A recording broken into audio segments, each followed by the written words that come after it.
Alléluia. Nous lisons dans 1 Timothée 2, nous parlons de la pudeur de la femme, la pudeur dans la sainteté et la pudeur, la manière dont la femme doit se revêtir, une femme chrétienne.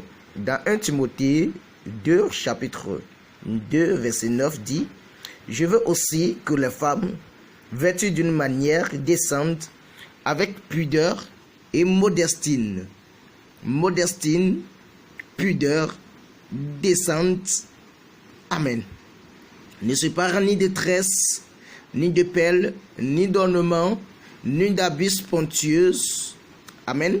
Mais qu'elles se parent d'une bonne œuvre comme il convient à des femmes qui font profession de servir Dieu. Alléluia.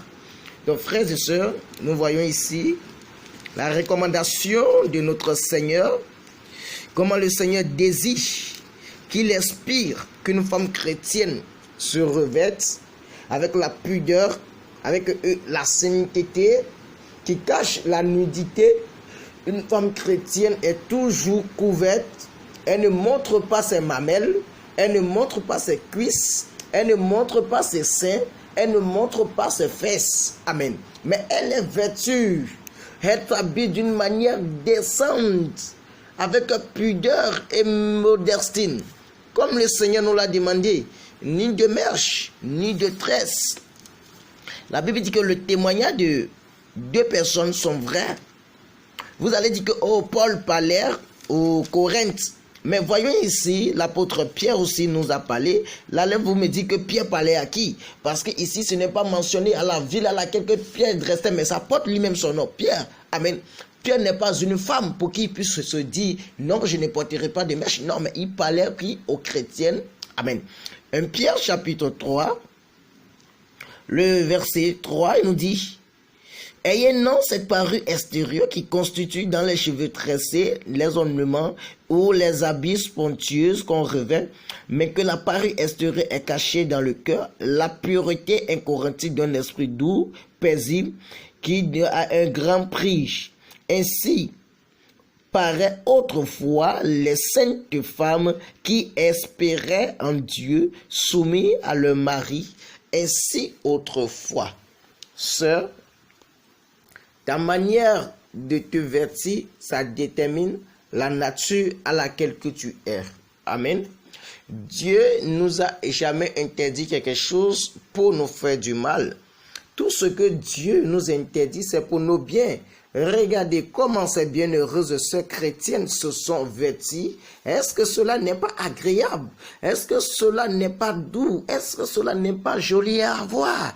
Ne voyez-vous pas que la sainteté, regardez vous-même, la beauté, regardez vous-même, frère, ce n'est plus ce que nous voyons aujourd'hui dans nos églises. Nous voyons la nudité des sœurs qui chantent dans l'église. Une chrétienne qui peut porter chérie et soi-disant chérie, regarde mon dos, un habit où on voit tous les nudités. Non, ta nudité est pour ton mari, ce n'est pas pour le monde. Alors la pudeur, celui qui ne s'habille pas en pudeur, il s'habille quoi? En impudeur. Il s'habille en impudeur. L'impudeur de quelque chose, c'est ce qui sent. Quand on dit l'impudeur, ça sent, ça dégage une odeur, c'est pas agréable. Alors, soyez dans la pudeur, soyez dans la revêtue, soyez vêtus, comme le Seigneur nous l'a demandé. Oui, la sainteté. Vous dites la sainteté, Dieu regarde le cœur. Non, mon œil. C'est quelle sainteté que Dieu regarde le cœur et Dieu va vous dire de faire pécher le monde, frères et sœurs.